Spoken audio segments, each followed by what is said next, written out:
O assunto vassoura de bruxa precisa voltar muito rapidamente a fazer pauta das reuniões, principalmente lá em Brasília, no Ministério da Agricultura. Nós precisamos retomar esse assunto porque ele é grave, é sério. Houve uma devastação a partir de um crime absurdo, um ato criminoso absurdo que trouxe um prejuízo enorme para o produtor de cacau do sul da Bahia. E pior do que isso, ninguém foi punido.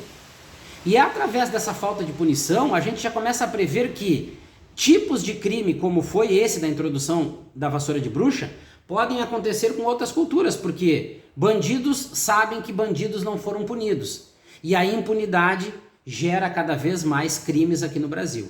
Então, nós precisamos trazer esse assunto à tona, e eu preciso que este vídeo, mostrando um gaúcho de Bagé, tentando de alguma forma ser mais uma voz de apoio ao produtor de cacau, chegue no ministro da Agricultura, nos políticos baianos, no João Martins, presidente da CNA. Nós precisamos ser uma só voz em prol do produtor de cacau do sul da Bahia.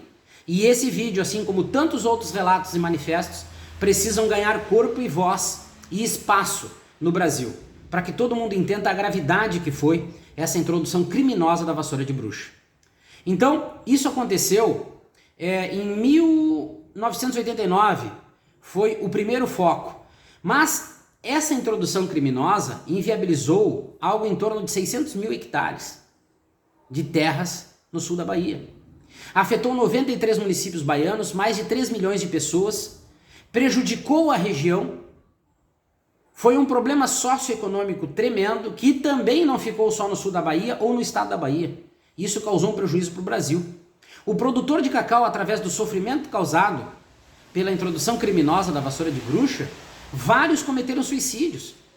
Existem relatos com relação a essa situação triste que o produtor de cacau viveu.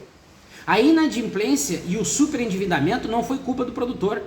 Trataram com desrespeito esse ato criminoso e essa devastação que aconteceu nas lavouras de cacau. Como eu disse, os problemas foram inúmeros. Empregos perdidos, mais de 200 mil pessoas desempregadas só no campo. E esse desemprego afetou a economia de uma forma direta e indireta. Foi prejuízo muito grande. E se nós levarmos em consideração a época áurea da produção de cacau, onde as grandes fazendas tinham moradias, eram grandes vilarejos dentro das fazendas, emprego, tinham escolas, assistência aos agricultores. Depois desta praga ter devastado as lavouras de cacau, e chegou a crise socioeconômica, e vale ressaltar que ela é ambiental também, o empobrecimento daquela região tomou conta. Então, como eu disse, o cacau e a vassoura de bruxa, eles são naturais da Amazônia, e o primeiro foco foi em 1989. E cabe ressaltar que a responsabilidade de ter atuado nesse primeiro foco de uma maneira contundente e também preventiva, fica por conta do governo e do próprio Ministério da Agricultura. Mas aí houve uma sucessão de medidas equivocadas que só causaram ainda mais prejuízos para o produtor de cacau, principalmente por parte da CEPLAC, que estava de uma certa forma perdida nas suas posições, tanto quanto o próprio produtor de cacau. Estavam perdidos sem saber o que fazer. E aí começou algumas atitudes equivocadas. A primeira foi liberar financiamento a partir de medidas tomadas pela CEPLAC para tentar controlar esse avanço da vassoura de bruxa. Equivocada, não deu certo. Aí a CEPLAC, a partir de outro financiamento, tomando por base medidas pautadas na enxertia, outra medida equivocada, mais prejuízo, outro fracasso. Então foram orientações equivocadas da CEPLAC que culminaram em um endividamento monstruoso. Tivemos a questão das mudas clonadas, que foram incompatíveis e aí não produziam fruto. Nós tivemos a recepa, que é a poda, mais um equívoco, inclusive reconhecido pelo José Fonteles, que reconheceu o erro e também ressaltou no seu depoimento que não havia tecnologia e nem assistência técnica, a assistência técnica necessária ao produtor de cacau. Como ele disse, assistência técnica zero. Então foi um plano de recuperação que agravou mais o setor. O Estado ofereceu orientação equivocada e dinheiro caro. E isso foi prato cheio para que o produtor, tentando de alguma forma uma saída para se reerguer, entrou no endividamento absurdo. E como eu disse, os relatos sobre suicídios trazem quando nós comparamos com aquela época rica, alegre, feliz da produção de cacau, um contraste tenebroso, escuro e triste, principalmente pela situação que o produtor de cacau viveu. Então, que fique bem claro, a vassoura de bruxa foi uma praga, e uma praga sim, que foi introduzida por ação humana. Foi um crime bárbaro que passou impune. Ninguém foi punido, mesmo que alguns assumiram o ato criminoso.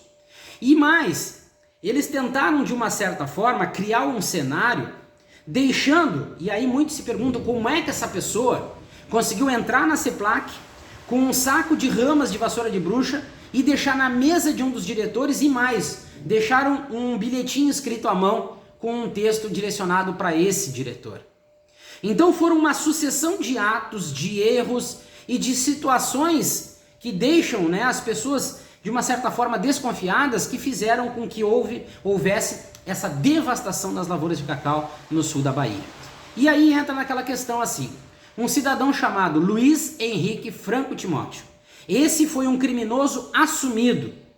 Ele disse que foi a partir do relato dele, ele foi um dos idealizadores da introdução da vassoura de bruxa no sul da Bahia. E que muitos não entendem se foi só para prejudicar os grandes produtores de cacau, a partir do ganho que eles tinham. Ninguém sabe explicar o porquê desse ato maldoso, desse crime bárbaro que aconteceu. Esse Luiz Henrique Franco Timóteo, ele no seu depoimento, ele disse que levou vassoura de bruxa de Rondônia, algo em torno de 150 a 200 ramos infectados para o sul da Bahia. Inclusive essa matéria saiu na Veja, se eu não me engano, em junho de 2006.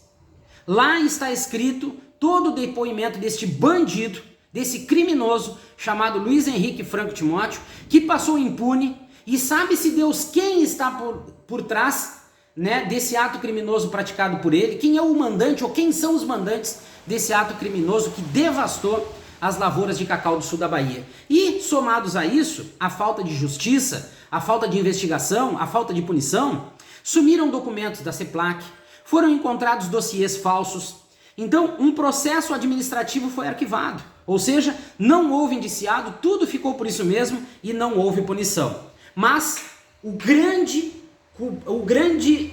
punido nessa situação foi o produtor de cacau.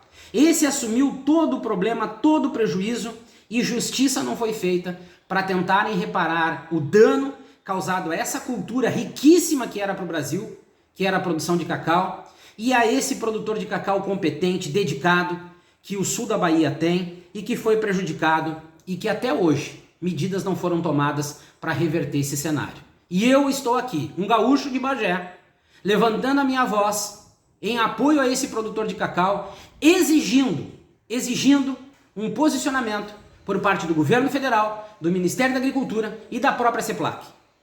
Alguém tem que se levantar, tem que propor alguma coisa, e esse problema, esse ato criminoso precisa voltar à tona, e os bandidos, os criminosos assumidos, precisam ser punidos. E mais do que a punição, o produtor de cacau espera uma reparação justa e urgente por parte do governo federal e do Ministério da Agricultura. Aguardemos, mas eu serei mais uma voz em apoio ao produtor de cacau do sul da Bahia.